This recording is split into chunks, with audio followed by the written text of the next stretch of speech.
খোশমশাই, এই বাড়ি তৈরি তুমি আমার নামে করে দিল, বাড়ির আসল কর্তা তো তুমি। খোশমশাই, দিদি ভাইকে ছাড়িয়ে আনার জন্য এই দলিলগুলো নিয়ে যাওয়ার অনুমতি তুমি আমাকে দাও।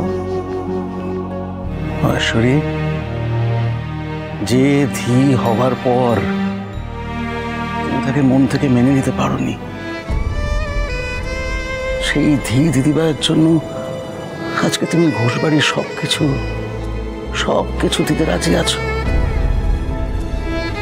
ভেবেই না আমার মনটা কিরকম ভরে উঠছে জানো। আমি তোমাকে অনুমতি দিলাম।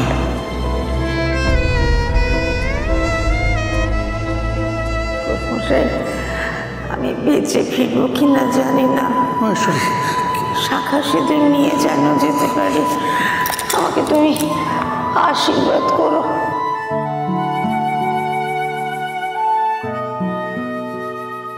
আমি বেঁচে থাকতে তোমার গায়ে একটা আঁচড়ও লাগতে দেবো না। আরে কি হেয়ালি করছো? এই হেয়ালির ফাঁদে তুই বদমাসটা কুপকাজ হলো। বাড়ি থেকে বেরোবার আগে ইসমাত মেয়ে আমার ঘরে এলো।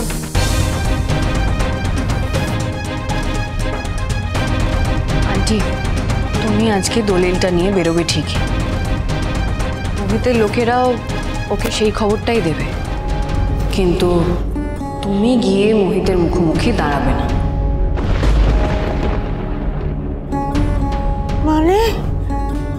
মানে মোহিতের মুখোমুখি হয়ে দাঁড়াবো আমি নিজে। মানে এটা করো না দিদি ভাই, করো। আন্টি, তুমি ঠান্ডা মাথায় আমার কথাটা বোঝার চেষ্টা করো। তুমি আর ধী দুজনেই যদি মোহিতের হাতের মুঠোয় চলে যাও, ওর তো আমাকে চাপ দিতে আরো সুবিধা হবে।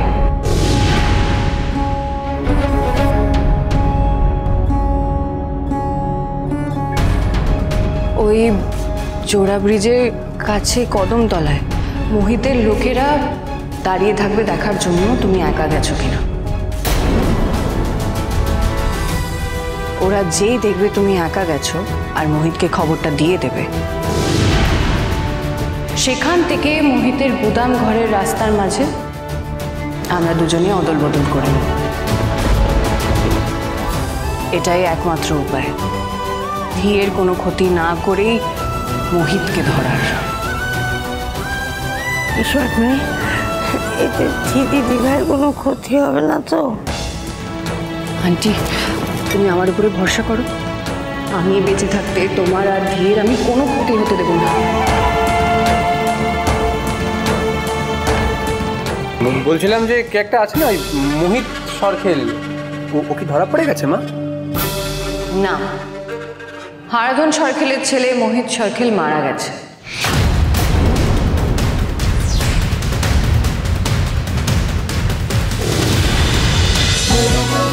হরগৌরী পাইস হোটেল, সোম থেকে রবি প্রতিদিন রাত 10টায় স্টার জলসায় ও ডিজনি প্লাস হটস্টারে।